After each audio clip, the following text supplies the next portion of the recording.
What a exclamation of agony. What a way to kick us off into the fray of the Agony Booth, where we, Jason and me, Captain Joe Dove, talk all things Star Trek, even the painful ones, in the aforementioned Captain's Quadrant. This week, my co-hosts have changed their names as so often. This week, our three-time Sandrine Twist champ, coming all the way from Texas. How are you, sir? I am not good. No, because you had to suffer through this once again. I stopped watching it 15 minutes ago, and I'm not well. There is no joy in the world anymore. No, it's tough. It's tough. And of course, hailing from Australia, the land down under, our good friend and leader of Australia. People don't realize that yet. That's so Jason, science officer Jason. I'm very conflicted this week. Really? Because as much as I want to hate this episode, I don't think I completely do hate this episode. Really? I think some of this I actually like it, and I feel great shame. Wow. Interesting. Well, let's get into it, shall we? Have a look at the synopsis. Yes. A spatial distortion phenomenon is occurring inside the ship. Changes Voyager's structural layout by twisting and compressing it. Season 2, Episode 6, Twisted. Season 2 of Voyager was really rough. It was. It had some Wasn't that other episode? Yeah, Threshold was part of this. Right? It had some good ones, but they're just completely overshadowed by just the hogwash that got flushed out of the writer's room. Somebody was paid money to write this, and that depresses me. Yeah, 100%. Well, I think we should just kick into it. What do you reckon? Yeah, Joe? let's go.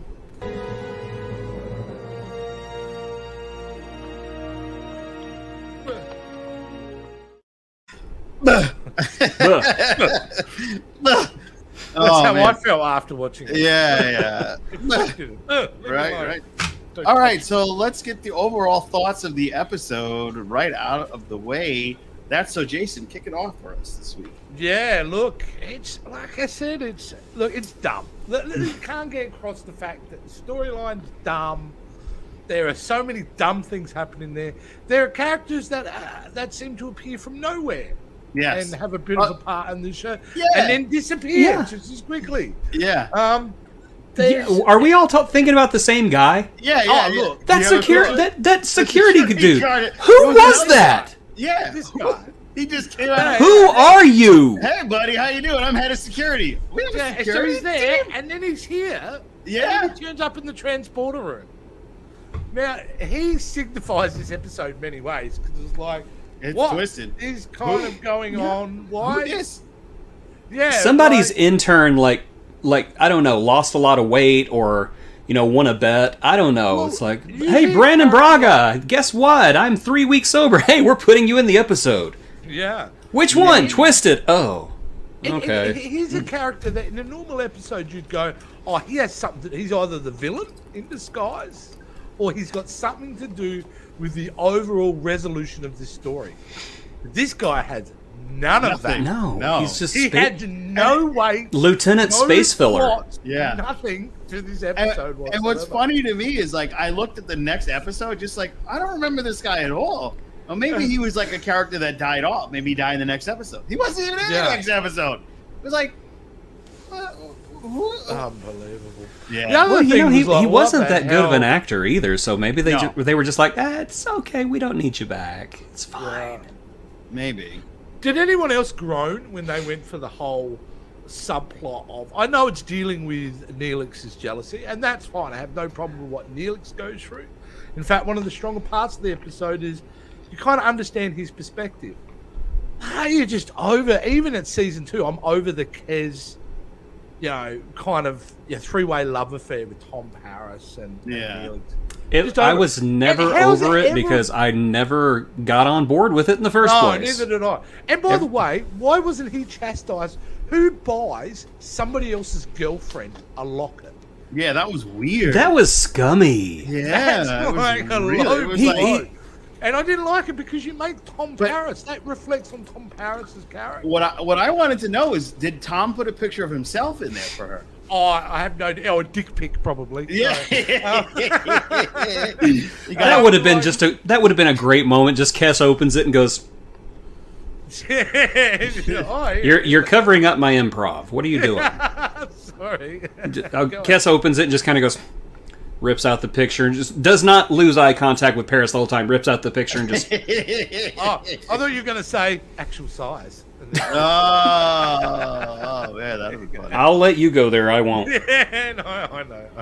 And I was also like expecting. Sorry to cut you off, but I was also like. That's 90% of this show is us cutting each other off. It's fine. But it's fine. We love each other. So we are all Tom Paris in that regard. Oh my god! And the other thing was like, is Tom Paris trying to be the Riker of this series? Because it's just not working. A little bit, but it's not working. Tom Paris was the Han Solo of early Voyager. He was the scoundrel. He was the too sure of himself pilot. He was Han Solo. They cut that out after a couple of seasons, but that's what they were going for here. Yeah. The other thing I've got to complain about is Catherine Janeway, our young leading actress. Her performance this episode is not great. No, it is not great. It's not one of, and she's a wonderful actress. She is. And she's the cornerstone of the series, but she was phoning it in this week. Well, in her defense, she did read the script. Yeah, I mean, I think I've got the right clip here. Let me have a look. Look at this for eye acting. It kind of looks like. Is that a bee? Is that a bee? Is that B? Like, did I leave the iron on? Oh my god, it's bad. And then she wakes up. I mean, at one point, remember, she's gone through the thing, the phase. What's the name for it? Oh man, the ring. The ring. Yeah, the ring. Yeah. That's my favorite part of this whole episode is that it's a ring surrounding the ship, a ring, and they can't figure out how to get out of it. You don't have to go through it. Just go up. Go up. You're in three-dimensional space, Tuvok. You're a Vulcan. You should know better. Now, was she excited to be twisted, or because I got a well, there's the bit with the arm. Was her arm? Yeah, it was, but the noises she made, it was unsettling. Like, it was like, wait, is she being aroused, or like what was happening? I think it was actor sarcasm, to be honest. You want me to do what? Okay, fine. Is that enough? Can I go to lunch? Yeah. Oh, well, I felt that from Chakotay in this episode. It was like, what, I'm going to be in this scene? All right, okay. Let's get over this scene. I'll be at craft services. Yeah. Chakotay phoned it in too. Yeah, they all did. They all did. Yeah. Except for Neelix. But I'll talk about that. Ethan Phillips gave his all to everything. Yeah, that man was just, like, I am so happy to be here, guys. Thank you so much for making me a part of this show. I'll cook for you. I'll wear these silly suits. Let's go. Look, there's a lot more to complain about with this episode, but I think but go for it. Go for it. Oh, no, go move on. Go for 3-time Sandra and Twitch champion. I'm sure he's got a bit to say. Yeah, let go for it. What did I think of the episode? It was stupid. That's it. It was stupid. It was bad writing decisions all the way through. I think at this point they were trying to make Voyager weird and different and just say, we're on the other side of the galaxy, we're going to get as weird as possible. And they tried to get as weird as possible without using their brains once, because this episode is so inconsistent with its own logic that they're in the holodeck, and the ship is going to get crushed, and according to them the entire ship has been crushed except for the holodeck, and they keep leaving to go to other parts of the ship. Yeah. And then they come back and they're like, oh no, we have 3 minutes before we're crushed along with the rest of the ship. Wait a minute. So that means everybody else is dead. Yeah, right? Is everyone dead? What's going on? I'm sorry. I'm sorry. I can't what do you think is going on, mister? I can't fly the ship out of the top or bottom of a ring. It's not like you had one direction to go. You had a choice of two, and you chose to go through the band. You're fired, Tuvok. You're just fired. Turn in your pips and get out of here. Yeah, you're right. Tuvok's pretty dumb in this episode, too, they're isn't he? all dumb. Yeah. They're all... okay, we had that gigantic scene where Chakotay and Tuvok are trying to find their way out, and Tuvok gives this monologue about, if we keep going right, we'll eventually map out the entire maze. And then he goes around a corner and comes back behind Chakotay, and Chakotay says, well, how does your logic count whenever the maze walls are always moving? And then immediately they're back on the holodeck, and Harry goes, well, why don't we just make a map with our tricorder data? That'll tell us what the ship looks like. And I'm sitting there going, did nobody just watch the scene before this? Yeah. Yeah, the ship is moving. It's not gonna matter. And by the way, Chakotay, it's a bit of a dick move to make that comment, by the way, too. I mean, like, you're all stuck in it. Everyone knows it's weird. But no, Chakotay's got to have a dig at Tuvok. Which time? There were so many dings at Tuvok. It's just, especially that scene, too. It's like, why say it? Like, what do you gain from having a go, one of his core tenements of his species is logic, you got to take a swipe. I don't know. There were so many bizarre choices in this episode. I gotta admit, though, I did like Minion Janeway. Whenever she jumps up and she's going, banana! I thought that was just... Voyager's so far ahead of its time, it predicted the rise of minions. Yeah. I thought it was just... I think we all would take... solace in that scene, because isn't that like what you wake up after drinking a bottle of tequila? Isn't that exactly what you go through? Mm-hmm. I'm like that just whenever I drink up. Whenever I wake up, I'm like that. Yeah. Good morning. There is one thing I have to say in this one too. The end of the episode. How bad is the end of this episode where it's like, oh, that must have been a species. They were making first contact. Everything is awesome. Everything is awesome, except for the writing and the acting and the season. No, I agree. The ending was supposed to be a twist ending, but it just it hit like a wet sponge. And they're all on the bridge. They're all amazed, like, oh my goodness, they were trying to make contact. And I'm just sitting there in my easy chair going, how? Can't you figure out a better way to do this? Yeah, hey, I want to say hi. I'm going to rearrange the rooms in your house and make you think you're going to die. Hi. Terrible. All right, Captain. You got the comms, mate. What did you think? It's just so stupid. This one, so stupid. The faux, I'm sorry. It's, oh, God. The heavy faux science in this episode is what stood out to me at first, and I'm like, oh, the quantum rift, the spatial anomaly, blah, blah, blah. I was like, okay, all right, we're gonna get somewhere with this. This is gonna be interesting. I was like, maybe this isn't as bad as like, the Eden episode. Maybe we're a level above. And then the scene where she's, I don't know, got the pleasure sensor twists when she goes into that pylon. It's like, and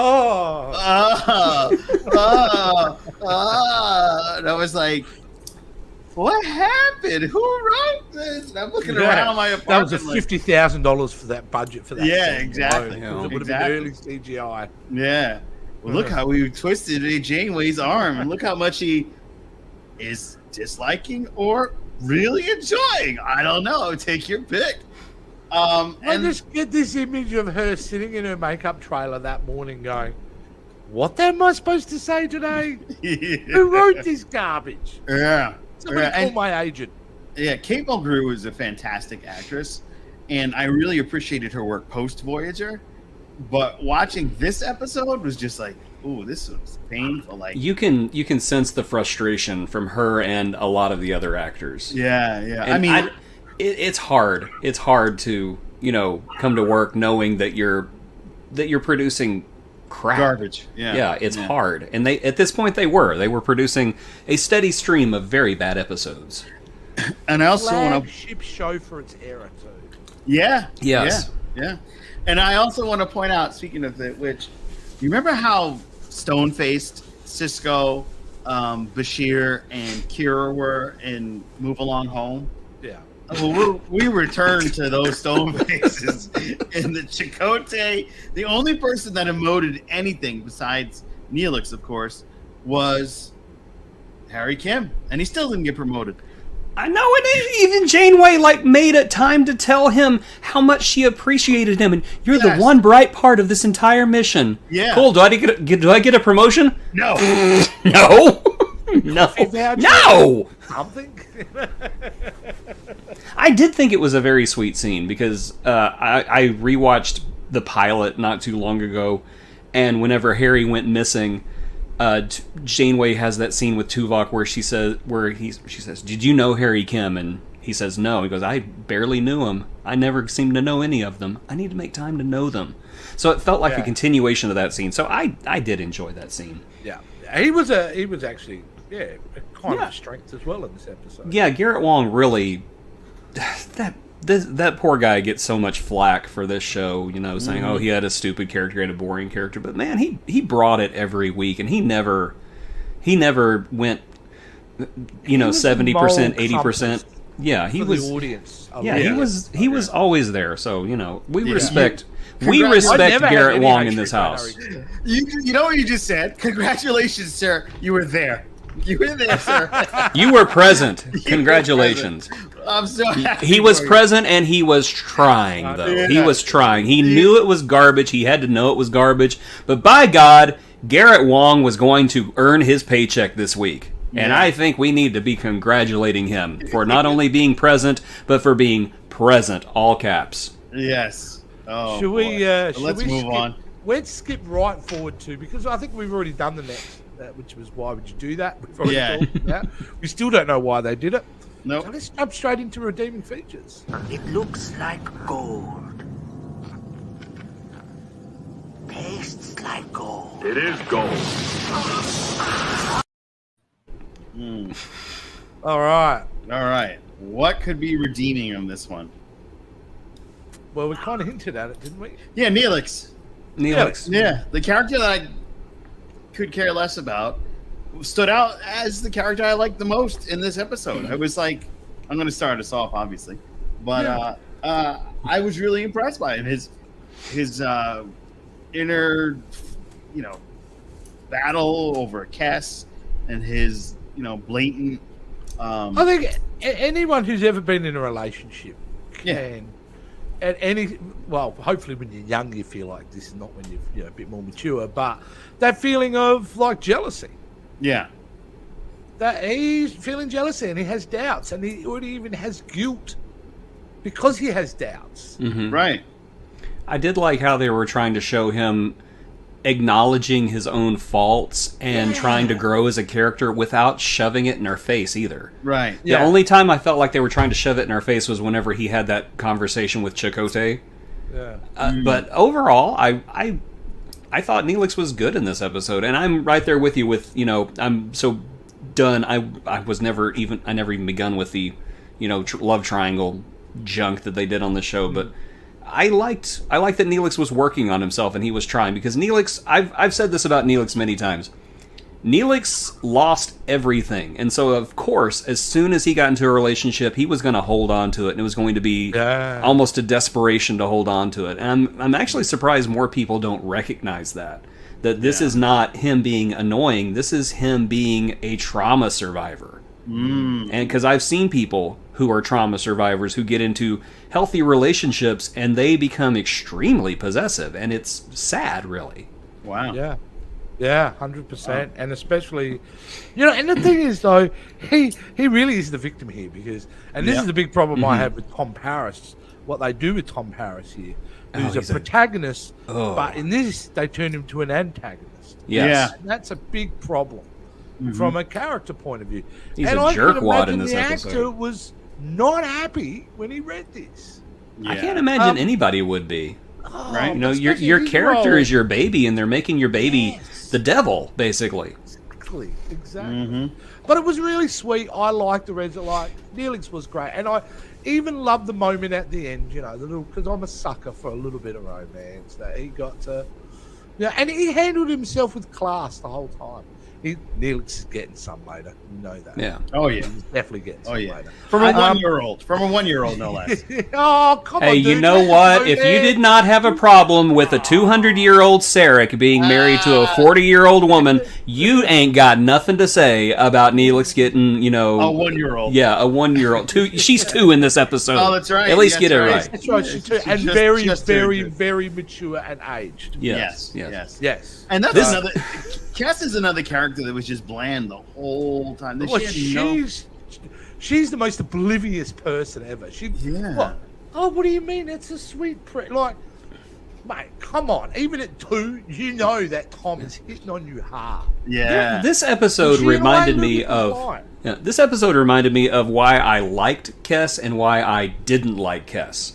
Because at the very beginning, she walks into the holodeck and they have the surprise party for her, and she, being an alien, of course, says, "Why was everybody hiding? And they go, what's a surprise party? That's part of the traditions." And instead of going, "Well, that's dumb. We don't do that on my planet," she's like, "Oh, cool. That's really neat. I like that. Yeah. What's this? Oh, it's a locket. You put a picture in it.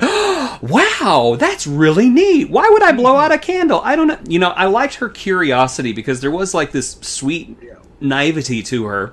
And then she turns around in the same episode, and this is, I had to watch this scene twice because I was laughing. She goes, "I'm so worried about Neelix. I hope he's okay. I hope he's not dead anywhere. I love him so much." It's so everybody Looking has like a this true tone to it. sociopath. And I hate to rag on Jennifer Lynn. I don't know.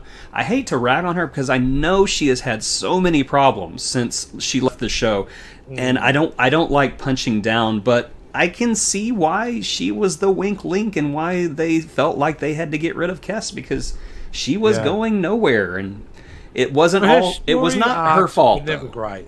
They weren't. There was a few that I liked. I liked the one where she was aging, jumping forward through time. I thought that one was really good. Season 1, wasn't it? Yeah, and there was an episode called Warlord, I think in season 3, that was really good, where she was like possessed by this evil like dictator. Yeah. And she was great in that episode. Yeah. So whenever she was given good scripts, she did a good job. But yeah, this episode was definitely a reminder of why Kess was good and why Kess was not.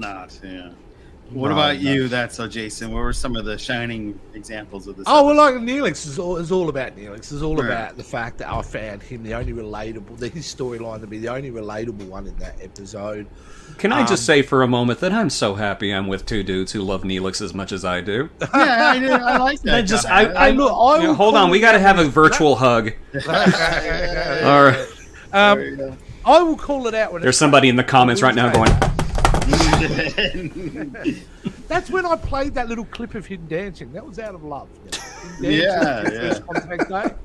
Hey, he got his moves on. I wouldn't have. He did it. So, but yeah, look, it's all about Neelix this episode. I think it's also all about Harry Kim as well. Because as you were talking about Harry Kim, I'm going, you know what? Solid performance as always. Again, being someone who's like a doer, it always seems to have the logical approach to it, even though Tuvok should have all the time, but doesn't always. No, Harry Kim was probably a standout as well, but the rest of them. Yeah, I think this is an episode. I'm sure that every time somebody asks them a question about this at a con, the actors are like, oh, they have to answer this. Because, there's no winners out of this. But, a couple of solid performances. And, Neelix saves this episode from being a complete disaster. Yeah. I don't really think the episode was ever destined to be a disaster, but I think it was just boring and stupid. Yeah. Well, maybe really not was. a full-blown disaster like a level 7 earthquake, but it's certainly a 3. Like, there's rumblings going on of disaster. Do you know what would have saved this episode, though? And it was completely... It would have been an easy fix, I think. Make it a comedy. Yeah. Get rid of all the danger, make it a comedy. Because they didn't have to blow the budget on anything. Just... Instead of walking in on, like, a half-naked guy, what if B'Elanna walked in on somebody on the toilet? Yeah. And she kind of goes... So that's where it was. I don't know. It's just something like that. I don't know. How about the non-reaction of the dude when she opens the door and he's just standing there going, yes. Yeah, I mean, come on. yeah, It's like, I forgot about that. yeah, excuse me, Lieutenant. My goodness, are you not, Lieutenant? Hello, Yeah, what are you doing here? yeah. Well, now we know she got pregnant. He was working out. He was Ben Swallow, that's for sure. But yeah, that's it for me for the pluses. I think. Oh, wow. That was very. Whoa. Oh, it was a tough one. Yeah. 3-time Serentine Twist champ. What was any positives for you besides Neelix? No. No. Like there was answer. no. No. No, Well, there was no other pluses. There was one other plus for me, and that's a cameo. There was a cameo. There was a cameo? Yeah, there was a cameo. The guy in the holodeck with the fedora playing pool. Yeah. He's actually one of those guys that go, hey, I know that guy. It's one of those Leo. Oh, yeah, he's a character actor. Yeah. So it was nice to see him getting a role again. I was like, I know. The older guy who kept wanting the doctor to play pool with him? Yeah. And by the way, shout out to the doctor fighting out. You know, Yeah, he's the just doctor was insatiable insane. to women. Yeah. This is one of the few episodes that I don't even like the doctor in. And Wow. like seriously, Yeah, it's a cheap stunt, isn't it? I It's a cheap love Bob Picardo as the Doctor. The Doctor's one of my favorite characters in Star Trek ever. In this episode, he's a whiner. He's insufferable. And yeah, I just even Sandrine gets tired of him, it's like just clock out. Just play commercials for the rest of the runtime. Well, the thing is, I remember watching this episode in like 95 or 96 thinking, that's it, the show's getting canceled. I'm dead serious. I was just like, this show's bad, it's getting canceled now. Because we just come after, I think Threshold came out like before or right after this one. And it was like a 2-punch, and I was, so bad. Oh my gosh, hold on, I'm sorry, I know I keep interrupting. Do you guys remember that they ran this episode again during Christmas? No. And the commercial for it was so hilariously bad. Because it was, Voyager is celebrating the holidays, but they can't deck the halls because the halls keep moving. Just like, Wow, I don't remember that at that all. That alone is one reason why I'm glad this episode exists. Because some ad exec earned his paycheck that day. Oh, well. I think it's almost time, Captain. Do we move to it? Let's do it. Let's go to the Wheel of Agony.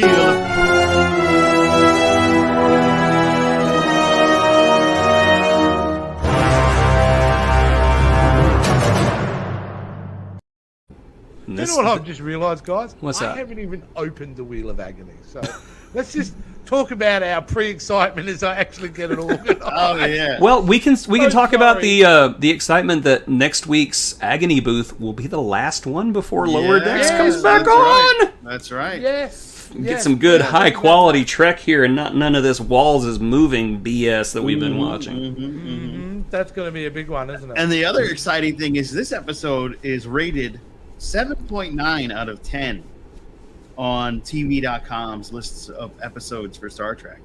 What? How? Really? And How? and Den of Geek, which is one of the biggest premier websites around, said that in 2019 included this as an episode on binge watching guide that included a roadmap of episodes that, although not typically achieving high ratings, were still very entertaining. So those guys were definitely smoking something that week. Yeah. Was They bad. ate that cake or something. I don't know. Yeah. You know, there's a plus. Is The that cake flickering looked for you delicious. guys? Yes, it is. Ooh, look at That's neat, that isn't it? flickering agony. It's like the ship got attacked and the screens are flickering. You know, Yeah. so, yeah, we've Try taken that some again. damage. Uh-oh, we need to go up. There we go. Yay. Yeah, boy. See? Okay, so He what have we signed got? his toolbox. Code He of went right Honor, up the here. Infinite Vulcan. These are the voyages. Flight. If we land on these are the voyages, I'm done. I'm just Well, letting you know. I didn't get time. Well, I had time, but I forgot to change Yeah, it. Twisted is still on there. You better not make us watch this thing So if we twice. do land on Twisted, We'll we'll just have to spin it again. We'll Yeah. spin it again. We ready, guys? Let's Let's do go. This. We're never ready. Press that. Wheel of Agony, turn. Show us the Yeah. episode that's gonna make our eyes Yeah. burn. Yeah, well, that's it. That was a good little poem. I was just thinking we need some songs, but a poem will do. Here we go. I'm Yeah. going to press stop. 3, 2, 2, 1. 1, stop. Oh no! Angel 1. Oh, That is it's the Riker nipple episode. Yes. Riker's got nips. Next on Star Trek. It should have been the promo. That low V cut. Good. Hold Next on. on NBC. Yeah. Yeah, that's horrible. Well, we got to do it, man. So we've landed on it. So now let's talk of the aftermath. Now, why don't you go back to your quarters? I'll be along shortly to say hello. Say hello, right? Those Yeah. eyes. Oh man, Gary. Angel 1. What are your memories of the first time seeing this? Before we get into it, does anyone remember the first time this they is one of the watched it and their episodes reaction to it? I can go right off the bat and say this is one of the first episodes that I fell asleep on. Okay, that's a fair take. You were just like, nah, I'm done. I'm not I doing remember this. we had this leather couch from my grand aunt had passed away, and we Yeah. had this leather couch that we got from her. And my uncle started his couch collection. We'll get into that another time in a therapy It's session. a heck of a way to collect things. Yeah. Yeah, it was especially when I was moving. I got to throw out 21 couches. How am I going to do all this? Oh my gosh. Yeah. So I'm sitting on the couch, and then I just remember, like it opening up. I remember like the greenery and like seeing the landscape, and then the dial. It was so much talking. I just was out, and the next thing I hear was, it's like, I missed that one. Yeah. Yeah, like it's, and the thing is, this is halfway through the season. This episode of the first season, Yeah. and the stench of the old, and I don't mean this. I suppose it sounds disrespectful. I'm just going to say it. The stench of the old Star Trek writers is so within the script Mm-hmm. because it is written very much like for a Star Trek from another era, not from the. And we know that in the first season they recycled a lot of scripts that they didn't use previously. Didn't Right. Mm-hmm. they? And this has got that stench, doesn't it? Oh yeah. I have a funny story about this episode. I actually didn't watch it until near the end of Star Trek The Next Generation's run, because the first season of Star Trek The Next Generation, after about 4 episodes, I checked out. Wow. I was like, nope, show sucks. I'm not going to watch it again. And then I think Conspiracy was the episode Code that got of me Honor back was on. the 4th episode. Sorry. Yeah, that was the one that did it. That was one of I was sitting there going, I'm 11 years old and I can tell this is racist. But yeah, I stopped watching the show, and then I happened to watch Conspiracy, and I was just like, okay, I'm giving this show another shot. And I stuck with it ever since. And the whole of season 1, I picked out like 1 or 2 episodes every now and again and watched, but I really never watched all of them until they started running the show 5 days a week. And I guess that was around the show's 5th or 6th season, and yeah, it was in the 7th season before I saw Angel 1, and my impression of it was not good. No. Yeah. No, it's certainly. I'm going to be honest with you. This could be a really tough ask this week. Coming to watch this one. I'm really not going to enjoy this. Like Twisted, I went, yeah, I remember it being bad, but I was kind of pseudo okay with watching it. I'm not okay having to watch this one again. I'm really not. First season TNG is hard to get through. Yeah, So hard. and we're really, this is, besides Code of Honor, to me, this is probably the bottom of the barrel. This episode. It's raunchy. It's bad. Yeah. Bad with sequence, you know. Yeah. The nipple showing, and Yeah. just never felt right, did it? It was uncomfortable watching it for a whole slew of reasons as a kid. I don't think I've seen this episode for 20-something years, though. I've definitely avoided it a lot. Wow. I haven't seen it since the early 90s. I mean, it's been I think a the long DVD time. releases is when the DVD releases of these, I think I would have seen that. Just because, they cleaned it up. Even the dog is back there going, no! He'll have to suffer through it with me. He's ready. He's ready. I mean, Oh, poor thing. We got to watch Prey this weekend, and my dog is obsessed with horses. Such a good movie. Yeah, we're going to yeah, change tacks now. Prey is a great film. Great Yes. film. Yeah, very good film. And my dog is obsessed with horses, so there's a couple of scenes where they're riding horses. My dog sits up, stares at the TV for a minute, and looks at me, and then once the horses are off the television, all right, bye, and he scurries away. Oh, there you go. Every time the interesting. dog in Prey showed up on screen and I knew the Predator was around, I got such anxiety. Yeah. I was just like, don't you go after that Don't good kill boy. that dog. Don't Don't you do kill it. that dog. I'll That shut this movie off. Such a good Kill dog. all the people you want. I don't care. Leave the dog alone. The dog must live. Yeah, there's a Oh, famous. I think I just solved the plot of Twisted. We just needed to insert a predator. Oh, that yeah. episode. Well, they have the Herosian later That on. would have Yeah. solved the episode. Yeah, it would have been a We'd be lot better. fixing it right now. Yeah. Go back, reshoot it, turn it, Yeah. throw Predator in the mix. Hey, yeah, it's a 20th Real good. anniversary coming out, right? So might as well. Oh, that would be sad. Go get Jennifer Lynn. Hey, we're gonna reshoot this. What? Huh? All right, Kate. We want to make sure it's pain noises, not pleasure. Pain. Yeah, I'm back here. I'm back here reshooting Twisted. Trust me, I can give you pain. Yeah, exactly. All right. This isn't a Prodigy recording session. What's going on here? Yeah, right. Oh man. All right. Well, that's gonna wrap it up for this week's episode. Let's have. You know what? I'll plug let's plug all the Well, socials. we'll be playing all the Yeah, plug them all. Oh, we spelled to be seen right this week. Yay! Yay! Oh, you are the man. That's why our producers, fantabulous. Yes, I'm Captain Joe Dove, co-host of the Captain's Quadrant with my two Jasons. That might be a new show, my two Jasons. You can find me at This Dungeon for Music Podcast, Captain's Quadrant for this podcast. To be seen for all things pop culture-esque. We do trailer reactions and movie reviews and things like that, and so much more, especially comic conversation with our boy Brandon Lou. Spectrum Sanctorum for all things on this show, including the show that the two Jasons do called The Power of J-Skull, which is quite fun. So I highly recommend you guys like, share, and subscribe. Subscribe to this so you can hear that, and that will be in podcast form starting today. You can catch our good buddy and producer, Jason, That's So Jason, at Pop Culture Spread, and CQ Jason.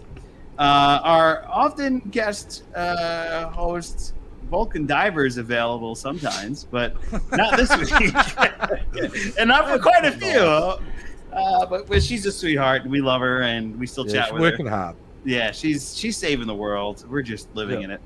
Yeah. And of course, our mainstay, our good friend, our second Jason, or first Jason, depending on your perspective, Jason Roy Gaston. You can catch him at Jason Roy Gaston for Twitter, TikTok, Facebook, and Instagram, and his own website at jasongaston.net, which is pretty cool. And now I have jasonroygaston.com, which directs you to that website also. So nice. I'm getting fancy. We're You getting are there. getting fancy. Wow, good job. Well, that's going to do it for us this week. Thank you so much for listening. Thank you so much for watching. Thank you so much for downloading. And do us a favor. And, subscribe. Before we go to, yeah. before we go to, just to reiterate, this will be the last one for a little while. Coming up next week, the Agony Booth, because we're going to move into lower decks. Yes. Really excited about that. So Absolutely. just a reminder, and the Agony Booth will be back once Lower Decks is over. Yes. Yeah. And then Unless they time. announce more stuff following Lower Decks during Star Trek Day, which they could very well. We could be getting more Prodigy, could be getting something. I don't know. I know we haven't spoke about this, but Star Trek Day, I think we may even do a one-off special talking about all the content that's announced that day. I think that's a great idea. I agree. Yep. Let's do it. See, I've got it committed live on air now. They can't. I definitely can't say no. Yeah. Let me just my prediction: we're going to get that spinoff we've all been waiting for, Star Trek. Whoever that security officer was in the episode Twisted. Wow. He's still lost. What am I doing here? Still, that is the most bizarre. Yeah, I still can't understand what the purpose was. Yeah. It's got to be a favor, right? Yeah. And there was another guy that just randomly showed up in that episode too, right? Yeah, but not the same. I get 2 full scenes to interact with main cast characters, then disappear. Yeah, never to be seen again. Yeah. Anyway, we should have talked about this earlier. We should be signing off. Yes. Goodbye, all. Take care. See you all.